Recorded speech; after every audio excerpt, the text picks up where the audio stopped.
वर पुरस्कार माध्यमिक विद्यालयाच्या शैक्षणिक संकुलामध्ये आपण हा सोहळा संपन्न करत आहोत। बाबासाहेबांना विनम्र अभिवादन करण्यासाठी आपण सर्वांनी एकत्र आलो आहोत। कार्यक्रमाला सुरुवात करण्यापूर्वी विचारमंचावर उपस्थित असणारे आदरणीय ज्येष्ठ शिक्षक सावंत सर, आमचे सहकारी चोपडे सर, बामणे सर, प्राथमिक विभागाच्या बागल मॅडम या मान्यवरांना मी विनंती करतो त्यांनी बाबासाहेबांच्या प्रतिमेचं पूजन करावं। जरा टेबल तिकडे घ्या, ग्रुप फोटो घ्यायचा आहे। नाही सर,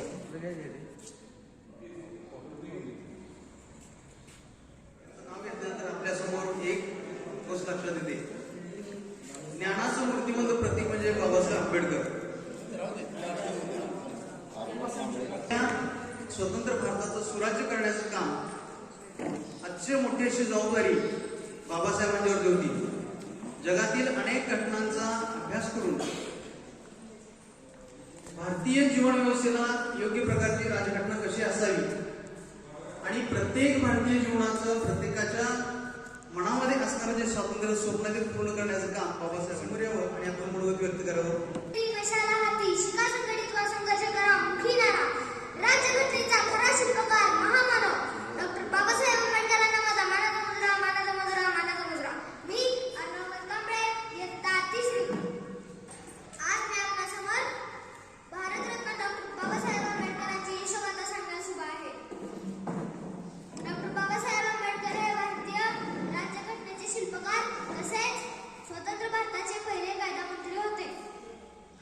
त्यांचा जन्म 14 एप्रिल 1891 रोजी मध्य प्रदेशातील महू या गावी झाला। त्यांनी आपले उच्च शिक्षण बडोदा सरकारची शिष्यवृत्ती घेऊन पूर्ण केले व ते मायदेशी परतले।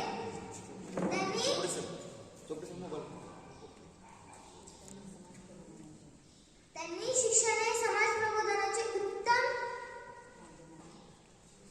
हे जाणले। त्यांनी शिका संघटित वा संघर्ष करा असा संदेश दिला। बंधुत्वाचा मार्ग दाखवणारे मार्गदर्शक, राज्यघटनेचे शिल्पकार डॉक्टर बाबासाहेब आंबेडकर यांची आज जयंती। मित्रांनो, डॉक्टर बाबासाहेब आंबेडकर हे थोर पुरुष होते। बाबासाहेब असे भीमरावांची शान भल्या भल्यांचे झुकते मानव। नमस्कार, मी प्रतीक्षा प्रदीप महाजन। सर्वप्रथम तुम्हा सर्वांना डॉक्टर बाबासाहेब आंबेडकर जयंतीनिमित्तच्या हार्दिक शुभेच्छा देते। आज जयंती आहे जगातील एकमेव व्यक्तीची ज्याची जयंती अनेक देशांमध्ये साजरी करतात, त्या विश्व मानवाची, ज्याने जगातील महान असे संविधान लिहिले त्या महामानवाची, आणि ज्याने पुस्तकासाठी घर बांधलं त्या युगप्रवर्तकाची, आणि ज्याने रक्ताचं एकही थेंब न सांडून देता सामाजिक, आर्थिक, राजनीतिक क्रांती घडवून आणली त्या महान क्रांतिकारकाची, अर्थातच भीमराव रामजी आंबेडकरांची। तुम्हा सर्वांना माहितीच असेल, त्यांचा जन्म मध्य प्रदेशातील मेहू या गावी 14 एप्रिल 1891 रोजी झाला। त्यांच्या वडिलांचे नाव रामजी व आईचे नाव भीमाबाई असे होते। त्यांनी सर्वांना शिका, संघटित व्हा आणि संघर्ष करा असा दिव्य संदेश दिला। तुम्हाला माहित आहे का, काही वर्षांमागे कोलंबिया विश्वविद्यापीठाने एक उत्साहाचा भाग म्हणून एक यादी जाहीर केली होती। ती यादी होती त्या शाळेत शिकत असलेल्या सर्वोत्कृष्ट 40 विद्यार्थ्यांची, आणि त्या यादीमध्ये एकमेव आणि सर्वोत्कृष्ट भारतीय नाव तेही पहिल्या क्रमांकावर। याचा अर्थ असा होतो की ते कोलंबिया विद्यापीठातील सर्वोत्कृष्ट विद्यार्थ्यांचे नाव डॉक्टर भीमराव रामजी आंबेडकरांचं होतं। तुम्हाला डॉक्टर भीमराव रामजी आंबेडकरांनी हे सर्वोत्कृष्ट पद मिळवण्यासाठी किती प्रयत्न केले असतील हे तुम्हाला वेगळं सांगण्याची गरज नाही। मित्रांनो, परिस्थिती माणसाला घडवतही नाही आणि परिस्थिती माणसाला बिघडवतही नाही। माणूसच परिस्थिती घडवतो आणि माणूसच परिस्थिती बिघडवतो। तुम्ही मला सांगा, डॉक्टर भीमराव रामजी आंबेडकरांचे वडील का करोडपती होते का अब्जावधी होते? साधं पुस्तकही विकत घेऊन देता येत नव्हतं बाबासाहेबांसाठी। वाचनाची आवड आहे पण नाही घेऊन देऊ शकत। तुम्हाला माहित आहे का डॉक्टर बाबासाहेब आंबेडकरांचा सर्वोत्कृष्ट गुण कोणता होता? त्यांनी त्यांच्या आयुष्यात वाचलेलं पुस्तक ते पुन्हा कधीच नव्हते विसरायचे, ते पुन्हा कधीच विसरत नव्हते। एवढी बुद्धिमत्ता त्यांना का वरतून आली का दिली गेली? जास्त नाही। कशी कमावली तर माझ्या परिस्थितीतून कमावली. माझ्या परिस्थितीतून कमावली. माझ्या वडिलांची आर्थिक परिस्थिती अशी नव्हती की मी एखादं पुस्तक विकत घ्यावं. म्हणून जेव्हाही माझ्याकडे एखादं पुस्तक पडायचं तेव्हा मला वाटायचं हे पुस्तक आता माझ्या हातात पडलंय, पण पुन्हा उभ्या आयुष्यात ते माझ्या हातात पडेल की नाही मला माहिती नाही. म्हणून ते आत्ताच वाचायचं, नंतर वाचण्याची गरजच पडणार नाही. आणि अशा या महामानवाचा मृत्यू 6 डिसेंबर 1956 रोजी झाला. म्हणून आज जास्तीत जास्त पुस्तकांचं वाचन करा. कारण डॉक्टर बाबासाहेब आंबेडकर म्हणतात, नाचून मोठं होण्यापेक्षा काय तर नाचून मोठं होण्यापेक्षा वाचून मोठं व्हा. तुमच्याकडे 2 नाणं असतील तर एका नाण्याचं भाकर आणि एका नाण्याचं पुस्तक खरेदी करा. भाकर तुम्हाला जगवेल आणि पुस्तक जगायचं कसं हे शिकवेल. बहुदिनी शिक्षण संस्थेमध्ये आज आपण डॉक्टर बाबासाहेब आंबेडकर यांच्या जयंतीनिमित्त एकत्रित आलेलो आहे. आज आंबेडकर यांची जी जयंती आहे ती जयंती संपूर्ण जगभर साजरी केली जाते. आपल्या भारताला जी राज्यघटना लिहिली आहे त्या राज्यघटनेचे शिल्पकार म्हणून ते जाणले जातात. त्याबरोबर ती अमेरिका, कॅनडा, कोलंबिया या सर्व विद्यापीठांमध्ये, सर्व शहरांमध्ये आज बाबासाहेब आंबेडकर यांची ही जयंती साजरी केली जाते. उगाचच ही जयंती साजरी केली जात नाही, उगाचच त्यांना महामानव म्हणले जात नाही. तर त्यामागं त्यांचं जे अथक परिश्रम आहे, जे जीवन आहे, त्यांनी सर्व जीवन जे आहे ते समाजासाठी, जनतेसाठी व्यतीत केलेलं आहे. या महामानवाचा जन्म जो आहे मध्य प्रदेशातील महू या गावी झालेला आहे. माता भीमाबाई आणि पिता सुभेदार यांच्या पोटी जन्म घेतलेले हे 14वे पुत्ररत्न होते. महाभारतामधील भीम ज्याप्रमाणे पराक्रमी होता त्याप्रमाणे आपला पुत्र जो आहे तो पराक्रमी व्हावा या आत्मविश्वासाने वडिलांनी त्यांचं नाव भीमराव असं ठेवलं गेलं होतं. आणि अशा प्रकारे त्यांचं जे नामकरण सोहळा जो आहे तो नामकरण सोहळा पार पडलेला आहे. आज आपण पाहिलं तर आंबेडकरांना वेगवेगळ्या नावाने ओळखलं जातं. म्हणजे काय, भारतीय राज्यघटनेचे शिल्पकार, तत्वज्ञ, राजनीतिज्ञ, कायदेतज्ञ, म्हणजे विविध ज्ञान अभ्यास जो आहे तो आंबेडकरांनी पूर्ण केला होता. गाढा अभ्यास, विचारशक्ती, त्याचबरोबर प्रखर बुद्धिमत्ता जी आहे ती त्यांना प्राप्त झाली होती. या बुद्धिमत्तेचा वापर जो आहे तो आंबेडकरांनी आपल्या समाजासाठी केलेला आहे. दलित समाजामधले शिक्षण घेतलेले पहिले विद्यार्थी ते होते. आंबेडकरांचा जर शिक्षण प्रवास आपण पाहिला तर त्यांची मॅट्रिकची परीक्षा, त्यानंतर BA ची परीक्षा, MA ची परीक्षेसाठी ते कोलंबिया विद्यापीठामध्ये गेले. त्यानंतर लंडन इथं त्यांना PhD जे शिक्षण आहे ते त्यांनी पूर्ण केलं. हा प्रवास काही सोपा नव्हता. यासाठी अथक परिश्रम त्यांनी घेतलेलं होतं. त्यांची आर्थिक परिस्थिती जी आहे ती अत्यंत हलाखीची होती, परंतु या परिस्थितीवरती मात करण्याची तयारी त्यांची होती. वाचनाची प्रचंड आवड जी आहे ती आंबेडकरांना लहानपणापासूनच होती. आपली आर्थिक परिस्थिती पुस्तक खरेदी करण्यासारखी नव्हती. त्यासाठी ज्या वेळेला पुस्तक मिळेल त्यावेळेला त्याच वेळेला संपूर्ण पुस्तक जे आहे ते वाचून ते काढत असत. कारण भविष्यामध्ये हे पुस्तक मला खरेदी करण्याची क्षमता किंवा आर्थिक परिस्थिती नाही याची जाणीव त्यांना होती. आणि याच वाचनाच्या आवडीमुळे, आपल्या बुद्धिमत्तेमुळे त्यांनी संपूर्ण समाजाचं, भारताचं जे स्वरूप आहे ते पालटलेलं आहे. आपल्याला माहिती आहे आपली भारतीय राज्यघटना जी आहे ती राज्यघटना लिहिण्याचं जे श्रेय जातं ते संपूर्ण बाबासाहेब आंबेडकर यांनाच जातं. आणि याच कारणामुळे भारतीय राज्यघटनेचे शिल्पकार म्हणून ते ओळखले जातात. आपण त्यांना महामानव म्हणतो. का म्हणतो तर भारतीय समाजामध्ये जे दलित होते त्या दलित वर्गाचं प्रतिनिधित्व किंवा दलितांना जो हक्क आहे तो मिळवून देण्याचं कार्य त्यांनी केलंच. ते स्वतः दलित होते म्हणून ते केलेलं नाही, फक्त दलितांसाठी कार्य केलं का दलित नाही, तर संपूर्ण भारतामधील प्रत्येक वर्गासाठी त्यांनी कार्य केलेलं आहे. दलितांसाठी लढा दिला तो वेगळा, त्याचबरोबर महिलांच्यासाठी त्यांनी कार्य केलेलं आहे. जे कामगार लोक आहेत त्या कामगारांचे प्रश्न मिटवलेले आहेत, त्याबरोबर शेतकऱ्यांचे प्रश्न मिटवलेले आहेत. म्हणजे समाजामधल्या प्रत्येक व्यक्तीसाठी त्यांनी आपलं मोलाचं योगदान दिलं आहे. त्यांना समतेचं महत्त्व बाबासाहेब आंबेडकर यांनी केलेलं आहे. 2018 पूर्वीच्या काळी 12 आठवड्यांची जी मॅटर्निटी लीव्ह होती ती बदलून आता 26 आठवड्यांची केलेली आहे. याचं सगळं श्रेय जे आहे ते मूळ आहे ते डॉक्टर बाबासाहेब आंबेडकर यांना जातं. कारण स्त्रियांना प्रसूतीनंतर विश्रांती हवी याची जाणीव त्यांना झालेली होती. म्हणजे संपूर्ण समाजासाठी जे कार्य आहे ते कार्य बाबासाहेब आंबेडकर यांनी केलेलं आहे. आणि यानंतर मग भारतामध्ये हा कायदा झाल्यानंतर मग परदेशामध्ये हा कायद्यानंतरच्या काळामध्ये अस्तित्वात आलेला आहे. त्यानंतर मतदानाचा हक्क. आपल्या भारत असा भाग्यशाली देश आहे की स्वातंत्र्यानंतर सुरुवातीपासूनच महिलांना पुरुषांच्या बरोबरीनं ज्यांच्या वयाची 18 वर्षे पूर्ण आहेत अशा भारतीय प्रत्येक नागरिकाला मतदानाचा हक्क मिळालेला आहे. मात्र ज्यावेळेला संविधान लिहिण्याचं कार्य सुरू होतं, मॉन्टेग्यू चेम्सफोर्ड सुधारणा आयोग आलेला होता, त्यावेळेला स्त्रियांना मतदानाचा हक्क द्यावा का न द्यावा यासाठी चर्चा चालू होती. त्यावेळेला अशी चर्चा होती की ज्या महिला नोकरी करत आहेत, ज्या महिला विवाहित आहेत, ज्या महिला सदन आहेत, अशाच महिलांना मतदानाचा हक्क दिला जावा. मात्र ज्यावेळेला खरोखर राज्यघटना तयार झाली त्यावेळेला सर्व स्त्रियांना ज्यांची वयाची 18 वर्षे पूर्ण आहे, स्त्रियांच्या बरोबर पुरुषांना म्हणजे भारतामधील 18 वर्षे पूर्ण असणाऱ्या सर्वच नागरिकांना मतदानाचा जो हक्क आहे तो हक्क कायद्याने बाबासाहेब आंबेडकर यांनी मिळवून दिलेला आहे. म्हणजे अशा प्रकारे फक्त दलित समाजासाठीच कार्य बाबासाहेब आंबेडकरांनी केलेलं नाही, तर स्त्रिया असतील, पुरुष असतील, त्याचबरोबर शेतकरी असतील, कामगार असतील, या सगळ्यांच्यासाठी समान महत्त्व जे आहे ते समान महत्त्व देण्याचं कार्य बाबासाहेब आंबेडकर यांनी केलेलं आहे. वेगवेगळ्या पदव्या त्यांनी मिळवल्या आहेत, जवळजवळ 35 पदव्या त्यांनी मिळवलेल्या आहेत. त्याबरोबर 9 विदेशी भाषा ज्या आहेत त्या विदेशी भाषांचं ज्ञान त्यांनी प्राप्त केलेलं आहे. म्हणजे अशा प्रकारे जे ज्ञान मिळाले त्या ज्ञान मिळण्यामागचं कारण काय तर वाचनाची आवड त्यांना होती. अतिशय ज्ञान वाचन करून मला वेगवेगळ्या विषयांचा अभ्यास करायचा आहे. अर्थशास्त्र, राज्यशास्त्र, कायदेतज्ञ वेगवेगळ्या विषयामध्ये त्यांनी अभ्यास केलेला आहे, त्याबरोबर पदव्या सुद्धा मिळवलेल्या आहेत. आणि या मिळवलेल्या ज्ञानाचा वापर त्यांनी आपल्या भारतीय समाजासाठी केलेला आहे. एवढं ज्ञान, एवढ्या पदव्या त्यांनी मिळवल्या. परदेशामध्ये त्यांना नोकरीच्या कितीतरी संधी होत्या. ते नोकरीसाठी परदेशामध्ये जाऊ शकत होते, पैसा मिळवू शकत होते.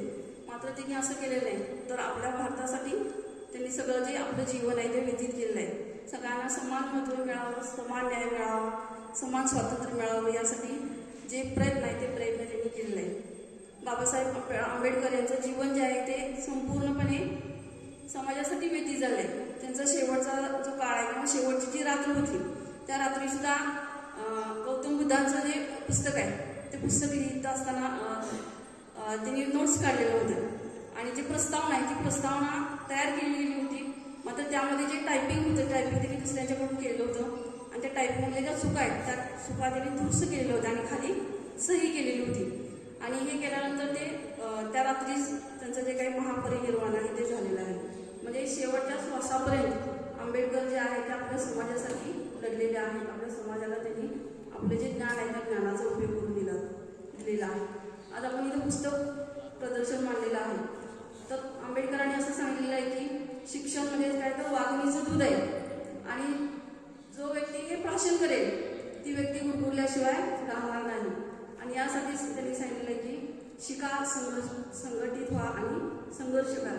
हे समाजातील प्रत्येक बांधवांना ज्याच्यावरती अन्याय होतो त्याने संघटित झालं पाहिजे आणि आपल्या न्यायासाठी संघर्ष केला पाहिजे.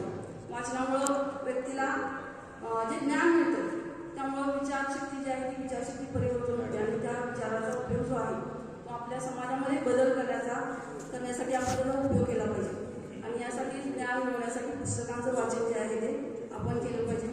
आपल्या महाविद्यालयामध्ये ग्रंथालयामध्ये भरपूर पुस्तकं आहेत, त्या पुस्तकांचं सुद्धा आपण वाचन करावं, आपल्या ज्ञानामध्ये भर घालावी अशी सदिच्छा व्यक्त करते आणि महामानवाला विनम्र अभिवादन करून थांबतो.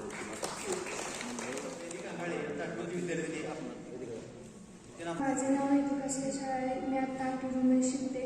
आले किती गेले किती उडून गेले भरारा, आले किती गेले किती उडून गेलेले भरारा, संपला नाही आणि संपणार नाही माझ्या भीमाचा दरारा, संपला नाही आणि संपणार नाही माझ्या भीमाचा दरारा. सन्माननीय व्यासपीठ, व्यासपीठावरील मान्यवर, वंदनीय गुरुजन वर्ग, इथे उपस्थित माझ्या मित्रमैत्रिणींनो, सर्वांना माझा नमस्कार. आज मी आपणासमोर भारतरत्न डॉक्टर बाबासाहेब आंबेडकर यांची यशोगाथा सांगण्यास उभे आहे. डॉक्टर बाबासाहेब आंबेडकर हे भारतीय राजघटनेचे शिल्पकार तसेच स्वातंत्र्य भारताचे पहिले कायदामंत्री होते. त्यांचा जन्म 14 एप्रिल 1891 रोजी मध्य प्रदेशातील महू या गावी झाला. त्यांच्या वडिलांचे नाव रामजी तसेच आईचे नाव भीमाबाई असे होते. डॉक्टर बाबासाहेब आंबेडकर लहानपणापासून अत्यंत हुशार व विचारांचे होते. गुलामगिरीची बेडी तोडायची असेल तर शिक्षणाची गरज हे बाबासाहेब आंबेडकरांनी ओळखली होती. ते शिकले, सवरले, संघटित झाले. आजही आपण कॉलेजला जातो, शिक्षण घेतो, डिग्र्या मिळवतो आणि करतो काय तर नोकऱ्या आणि बिझनेस. पण भारताच्या व जगाच्या इतिहासात डॉक्टर बाबासाहेब आंबेडकरांनी अभूतपूर्व लढा दिला. ते शिकले, सवरले व दलितांना न्याय दिला आणि त्याचं महत्त्वाचं उदाहरण म्हणजे चौदार तळ्याचं सत्याग्रह. बाबासाहेबांनी त्याच्या स्पर्शाने ते पाणीच पेटवलं.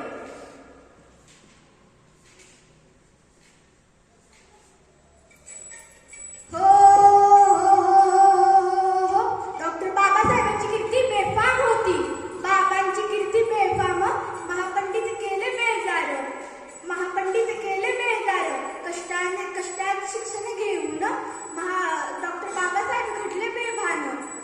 डॉक्टर बाबासाहेब आंबेडकर हे महामानव होते. क्रांतीची पहिली ठिपी ही 1923 साली पेटली. 1923 साली डॉक्टर बाबासाहेब आंबेडकर हे लंडनवरून शिक्षण घेऊन भारतात परतले आणि भारतात तर काय 1927 साली बोले प्रस्तावात तळ्याचे पाणी ठेवण्यासाठी खुले करण्यात यावे असा प्रस्ताव मान्य झाला असूनही दलितांना व अस्पृश्यांना पाण्याला स्पर्श करता येत नव्हते. हे कळतात आणि भीमराव असा गरजला, भीमराव असा गरजला मांडाया दलितांचे प्रश्न हो, द्यायला दलितांना न्याय हो. शिवरायांच्या पदस्पर्शाने पावन झालेला जिल्हा व डॉक्टर बाबासाहेब आंबेडकरांच्या सत्याग्रहाने अंमल झालेला जिल्हा 1927 साला रोजी रायगड जिल्ह्यात महाड आणि कोकण भूमीवर भीमराव आंबेडकर ऐसा गरजिला, भीमराव आंबेडकर ऐसा गरजिला. भेटाय रायगडाला घेऊन तो आशीर्वाद हो जी, शिवरायांची भेट घेऊन जी. डॉक्टर बाबासाहेब आंबेडकरांनी पहिल्यांदा 14 तळ्याच्या पाण्याला स्पर्श केला. स्पर्श करताच गावकऱ्यांनी बोंब ठोकली. अस्पृश्याने पाणी पाठवले, अस्पृश्याने पाणी पाठवले. ऐसा ऐकताच ऐसा मर्द धावनी आला, मर्द धावनी आला घेऊन संगीला टाकाट्या हो जी. अस्पृश्याने पाणी पाठवले हे ऐकताच सारं गाव डॉक्टर बाबासाहेबांच्या अंगावर धावून आले. पण डॉक्टर बाबासाहेब आंबेडकर तिथं थांबले नसून त्यांनी अस्पृश्यांना न्याय दिला. ऐसा होता दलितांचा राजा हो जी. धन्यवाद. पोळा सादर केला. मी कुमारी सानिका अर्जुन कदम, इयत्ता 11वी सायन्सची विद्यार्थिनी आज तुमच्या पुढे समोर उभा आहे. भीमरावांचं जेवण झालं. जेवण झाल्यानंतर ते दुसऱ्या दिवशी पेपरला गेले. पेपर झाल्यानंतर ते जेवायला बसले. त्यांनी जेवता त्यांच्या वडिलांना एक प्रश्न विचारला, बाबा तुम्ही जेवून घेणार नाही का? बाबा म्हणाले, भीमराव तुमचं जेवण होऊ दे, मी तुमचं झालं की जेवून घेतो. चौथ्या दिवशी तिसऱ्या दिवशी पुन्हा आणि ते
नमन त्या पराक्रमाला, नमन त्या ज्ञानसूर्याला, नमन त्या महामानवाला, नमन त्या आपल्या डॉक्टर बाबासाहेब आंबेडकरांना यांना त्रिवार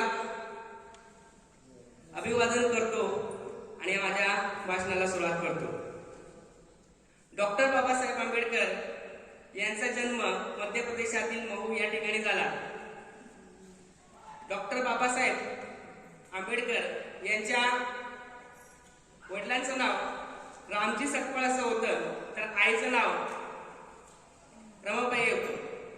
डॉक्टर बाबासाहेब आंबेडकर यांनी सुरुवातीपासूनच शिक्षणासाठी संघर्ष केला होता. त्यांना वाचनाची तर उत्तम आवड होतीच, पण डॉक्टर बाबासाहेब आंबेडकर हे जेव्हा सुरुवातीला शाळेमध्ये गेले, 5वी पासूनच त्यांना स्पृश्य अस्पृश्याचा संघर्ष करावा लागला. या स्पृश्य अस्पृश्याचे जे चटके आहेत त्यांना ते बसू लागले. मग अशा हालाकीच्या परिस्थितीमध्ये त्यांनी शिक्षण काही सोडलं नाही, वाचनाची सवय काही सोडली नाही. मराठीच्या पाठ्यपुस्तकामध्ये एक धडा आहे, विद्यार्थ्यांनो जागृत व्हा. त्याच्यामध्ये एक वाक्य आहे डॉक्टर बाबासाहेब आंबेडकरांचं की विद्यार्थ्यांनी माझं दांडगं व्यसन होऊन बसलेलं आहे असं त्यांनी सांगितलेलं आहे. म्हणजे वाचनाची किती डॉक्टर बाबासाहेब आंबेडकरांना आवड होती हे या वाक्यावरूनच कळतंय. डॉक्टर बाबासाहेब आंबेडकर यांनी स्वतंत्र मजूर पक्षाची स्थापना केली, बहिष्कृत हितकारणी सभेची स्थापना केली, तसंच काही शैक्षणिक संस्था सुद्धा स्थापन केले. पीपल्स एज्युकेशन सोसायटीची स्थापना त्यांनी केली. तसंच भारताचे पहिले कायदा मंत्री म्हणून ते परिचित आहेत.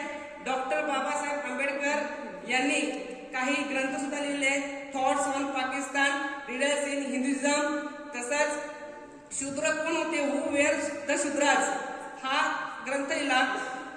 डॉक्टर बाबासाहेब आंबेडकर यांनी डॉक्टर बाबासाहेब आंबेडकर यांची जयंती पंडित विष्णू दिगंबर पलुसकर बहुउद्देशीय शिक्षण संस्था, त्यामधील माधवराव परांजपे प्राथमिक विद्यालय, माध्यमिक विद्यालय आणि ज्युनियर कॉलेज यांच्या संयुक्त विद्यमानं ही जयंती इथं साजरी होते. या विचारपीठावरील आजचे या कार्यक्रमाचे अध्यक्ष आपल्या विद्यालयातील ज्येष्ठ शिक्षक आदरणीय सावंत सर, प्राथमिक विभागाच्या प्रमुख सोबागल मॅडम, ज्युनियर कॉलेजचे मेंगाणे सर आणि आपण सर्व उपस्थित माझे शिक्षक बंधू भगिनी सहकारी. सूर्य लाजला चंद्र हासला हसली धरती गाली, सूर्य लाजला चंद्र हासला हसली धरती गाली, भीमाई पोटी भीम जन्मला तो दिन भाग्यशाली, भीमाई पोटी भीम जन्मला तो दिन भाग्यशाली, जाने तोडियले सारे जुल्मी बंधन, जाने तोडियले सारे जुल्मी बंधन, भीमाचरणी माझे हे पहिले वंदन, भीमाचरणी माझे हे पहिले वंदन. या ठिकाणी अनेक विद्यार्थ्यांनी भाषणे केली. त्यामध्ये प्रतीक्षा महाजन हिचं सुंदर असं भाषण झालं. ज्युनियर विभागाच्या नाटेकर मॅडम यांनीही डॉक्टर बाबासाहेब आंबेडकर यांच्या कार्यकर्तृत्वाचा आढावा घेतला. मी माझ्या मनोगताची सुरुवात हे भारताचं संविधान आणि त्या संविधानामधली प्रास्ताविका जी आहे त्या प्रास्ताविकेचं वाचन करून करत आहे. त्या संविधानाच्या प्रास्ताविकेमध्ये डॉक्टर बाबासाहेब आंबेडकरांनी स्वातंत्र्य, समता, बंधुता ही तत्व मांडलेली आहेत.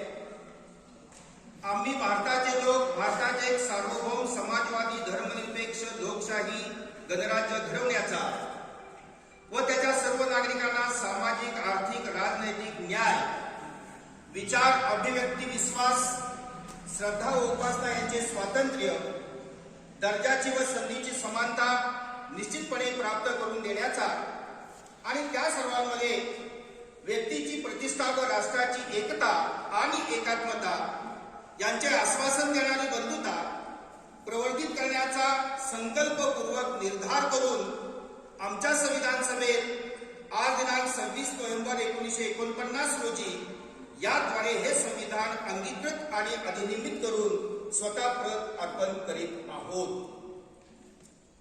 संपूर्ण भारतामध्ये 28 घटक राज्य आणि 7 संघराज्य क्षेत्र या प्रत्येक घटक राज्यामध्ये हेच संविधान, हीच प्रास्ताविका पण त्या भाषेमध्ये म्हटली जाते.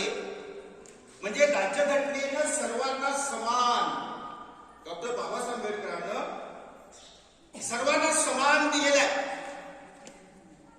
केवळ मागासवर्गीयांना दिलेलं नाही, तर माझ्या भाषणामध्ये माझ्या अभ्यासामध्ये आलेलं आहे की सुमारे 365 जातींना डॉक्टर बाबासाहेब आंबेडकरांनी समान दिलेलं आहे. हे कशामुळे शक्य झालं? तर विद्यार्थ्यांनी केलेल्या भाषणानुसार, मॅडमनी इथं जे काही मुद्दे मांडले यांच्यानुसार केवळ शिक्षणानं बदल तू घालून घाव सांगून गेले मज भीमराव.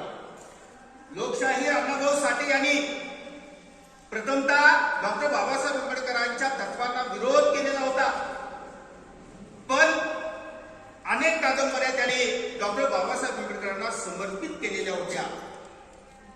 शिका, संघटित व्हा आणि संघर्ष करा. केवळ शिक्षण. काय होते त्यावेळेची वर्ण व्यवस्था? 4 वर्णामध्ये समाज विभागलेला होता. मागासवर्गीय समाजात जाणाऱ्या समाजाला बाहेर बसून शिकावं लागत होतं.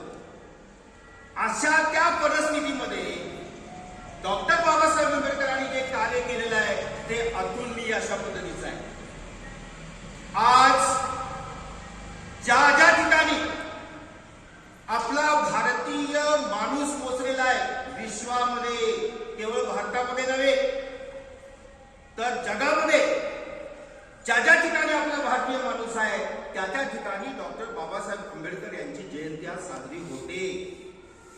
अमेरिकेमध्ये तर होतेच होते, लंडनमध्ये सुद्धा होते. कारण गेल्या वेळच्या सरकारला आपल्या महाराष्ट्राच्या लंडनमध्ये जे घरात राहिले, ज्या घरात राहिले ते घर विकत घेतलेलं आहे आणि तिथं डॉक्टर बाबासाहेब आंबेडकर हाऊस असं त्या घराला नाव दिलेलं आहे. हे त्यांचं कार्यकर्तृत्व केवळ शिक्षणानं. आता एक 2 प्रसंग त्यांच्या जीवनामध्ये मी सांगतो. डॉक्टर बाबासाहेब आंबेडकरांनी शिक्षण पूर्ण केल्यानंतर, आता सांगितलं की 35 डिग्र्या त्यांनी प्राप्त केल्या, 9 भाषेचं ज्ञान त्यांना झालेलं होतं. 1891 14 एप्रिल ते 6 डिसेंबर 1956 आयुष्य किती वर्षाचं आहे? 65 ते 66 वर्षाचं. त्यातली 25 वर्ष शिक्षणामध्ये गेली, राहिली अवघी 40 वर्ष. या 40 वर्षामध्ये डॉक्टर बाबासाहेब आंबेडकरांनी जे काम केलेलं आहे त्या कामाची दखल केवळ भारतानं नव्हे तर जगाने घेतलेली आहे. आणि त्यामुळं डॉक्टर बाबासाहेब आंबेडकर विश्वरत्न ठरलेले आहे.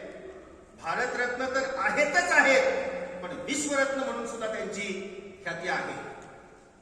1922 ला 14 तळ्याचा सत्याग्रह त्यांनी केला. दरवर्षी माईसर ज्या वेळेला संधी मिळेल त्यावेळेला आम्ही तिथं जातो आणि प्रत्येक भारतीयानं यसडे सावंत सर तिथं जाण्याची गरज आहे. अहो, प्राण्यांना, पक्ष्यांना तिथं पाण्यामध्ये जाण्याचा अधिकार होता, पण चालत्या बोलत्या माणसांना, ज्या संपूर्ण जगातल्या मानवाचं रक्त एकच आहे, तांबडं रक्त आहे, त्यांना मात्र तिथं अधिकार नव्हता. अनुयायासह तिथं गेले, तिथं पाणी भरण्याचा हक्क त्यांनी बजावला. इतिहासामध्ये स्वर्णाक्षरानं ही नोंद झाली. नाशिकचं काळाराम मंदिर अनेक वेळा तिथं आम्ही गेलेलो आहे. मागासवर्गीयांना निषिद्ध. तिथं काळाराम मंदिरामध्ये प्रवेश केला आणि सर्व मागासवर्गीयांना तिथं मंदिर प्रवेशाचा हक्क बजावला. त्याच धर्तीवर परमपूज्य साने गुरुजी, ज्यांना आई म्हणून ओळखलं जातं, पंढरपूरचं विठ्ठल मंदिर सर्वांसाठी खुलं व्हावं म्हणून 19 दिवसाचं उपोषण त्यांनी केलेलं होतं. आणि मग पंढरीचा विठ्ठल सर्वांसाठी खुला झाला. महापुरुषांनी जो त्याग केलेला आहे, महापुरुषांनी जे सोसलेलं आहे, त्याच्या बलबुत्यावरती त्यांच्यामुळं आपल्याला हे सगळं मिळालेलं आहे. हिंदू कोड बिल, माझ्या माता भगिनींच्या जिव्हाळ्याचा प्रश्न, त्यातील काही मुद्दे मॅडमने आता सांगितले. अहो, चूल आणि मूल यामध्ये स्त्रिया अडकलेल्या होत्या. स्त्रियांना शिक्षणाचा हक्क दिला आणि मग साहेबराव वायरेकर आपल्या शाहिरीमध्ये म्हणतो, खंडोबाला पुजणाऱ्या बाया मुरल्या झाल्या, खंडोबाला पुजणाऱ्या बाया मुरल्या झाल्या, यल्लमाला पुजणाऱ्या बाया देवदासी झाल्या, पण माझ्या बाबासाहेबाला पुजणाऱ्या बाया राष्ट्रपती झाल्या, डॉक्टर झाल्या, तिथं ज्ञानदानाचं पवित्र कार्य करू लागल्या, अंतराळामध्ये जाऊ लागल्या आणि अंतराळाचा विक्रम त्याने अबाधित ठेवला. सुनीता विल्यम्स, कल्पना चावला. आज आपल्या भारताच्या राष्ट्रपती डॉक्टर द्रौपदी मुर्मू महिला आहे.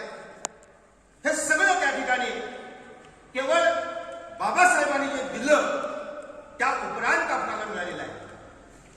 हिंदू कोड बिल संविधानात यामध्ये आणण्याचा त्यांनी प्रयत्न केला, मंजूर करण्याचा प्रयत्न केला, पण त्यावेळेच्या राज्यकर्त्यांनी ते स्वीकारलेलं नाही.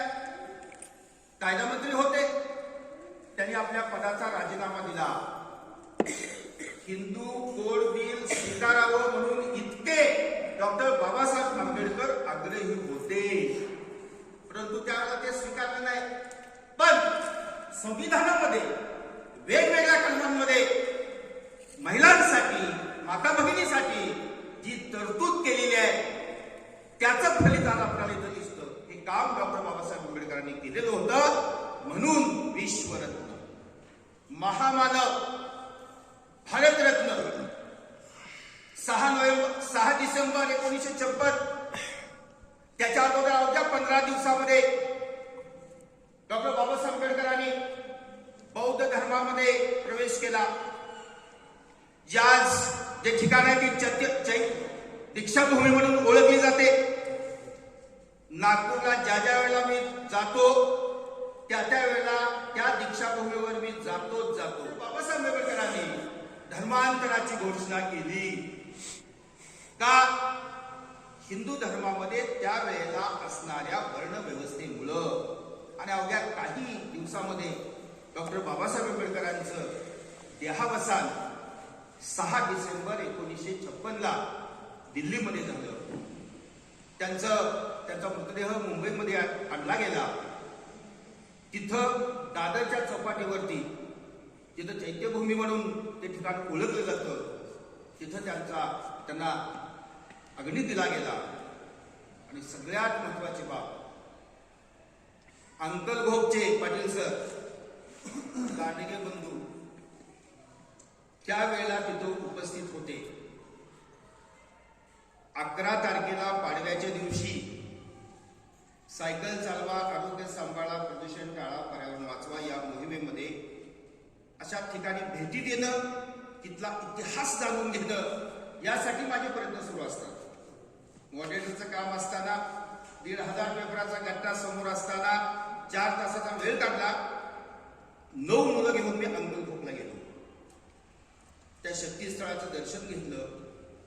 तिथल्या काही मान्यवर कोटी वंदन करतो आणि थांबतो. जय हिंद, जय महाराष्ट्र, जय भीम. धन्यवाद. सर अत्यंत प्रेरणादायक आणि स्फूर्त असं मुळगन सरांनी ते व्यक्त केलं. स्वतःचे काय अनुभव आणि बाबासाहेबांच्या चरित्रात राणा आंबेडकर तयार होईल अशी आपण अपेक्षा करूया. आणि आंबेडकरांना खऱ्या अर्थानं अशा पद्धतीचे निर्भय, निर्धास्त, देशसेवक आणि समाजासाठी झिजणारे विद्यार्थी घडवणं हीच खरं त्यांना आज विनम्र अभिवादन असेल. मी यानंतर कांबळे सरांना विनंती करतो की त्यांनी आपलं मनोगत व्यक्त करावं, आभार व्यक्त करावं. तोपर्यंत धन्यवाद. पोद्दार सरांनी मनोगत व्यक्त करतील असं म्हटलं. बंधू आणि भगिनी डॉक्टर बाबासाहेब आंबेडकरांचे चरित्रातील काही प्रसंग, पोद्दार सरांनी काही प्रसंग सांगितले त्यातीलच एक दोन प्रसंग मी थोडेसे सांगतो. की मॅट्रिक पूर्व अभ्यास करत असताना चर्नी रोड मुंबईमध्ये आणि त्या चर्नी रोडच्या एका उद्यानामध्ये ते अभ्यास करायचे. आणि एक प्रसंग सांगितला तो एल्फिस्टन विद्यालयातील पोद्दार सरांनी सांगितला. आणि कृष्णाजी भास्कर केरुष्कर हे शिवचरित्राचे पहिले लेखक आहेत आणि त्यांनी पहिलं शिवचरित्र लिहिलं. त्यानंतर त्यांनी बुद्धांच्यावरती एक पुस्तक लिहिलं. ते पुस्तक बाबासाहेबांचा मॅट्रिक परीक्षा पास झाल्यानंतर त्यांचा सत्कार केल्यानंतर त्यांना ते भेट म्हणून दिलं. त्याचबरोबर करवीरचे राजे छत्रपती शाहू महाराज यांचाही उल्लेख या ठिकाणी झाला. तर शाहू महाराज भेटायला गेल्यानंतर त्याने आपल्या डोक्यातील पगडी काढून बाबासाहेबांच्या डोक्यामध्ये घातली आणि तिथं बाबासाहेबांना अवघडल्यासारखं झालं. तर तिथं त्यांनी सांगितलं की कोल्हापूरला तुम्ही या, तुमची मला मिरवणूक काढायची आहे. आणि खरोखर कोल्हापूरमध्ये मिरवणूक काढली. त्यानंतर इचलकरंजीजवळ एक पहिली दलित परिषद त्या ठिकाणी भरवली गेली आणि त्या ठिकाणी शाहू महाराजांनी सांगितले की तुम्हाला आता तुमचा नेता मिळाला आहे आणि तो नेता भारतातच नाही तर तो जगविख्यात होईल. तर अशा ह्या विद्यासिंहासनावर आरूढ झालेल्या विश्वरत्न डॉक्टर बाबासाहेब आंबेडकर यांच्या जयंतीनिमित्त आज आपण या ठिकाणी पंडित विष्णू दिगंबर पलुसकर शिक्षण संकुलामध्ये ज्येष्ठ शिक्षक सावंत सर, प्राथमिक विभाग प्रमुख Bagal madam, Poddar sir, Bamane sir, जेनेरचे मेंगाणे सर, सर्व शिक्षक बंधू भगिनी या ठिकाणी उपस्थित राहिले. काही विद्यार्थी आणि विद्यार्थ्यांनी या ठिकाणी आपलं मनोगत व्यक्त केलं. मुख्याध्यापक करांडे सर, त्याचबरोबर या ठिकाणी ज्या शिक्षकांनी मनोगत व्यक्त केले या सर्वांचे मी आभार मानतो.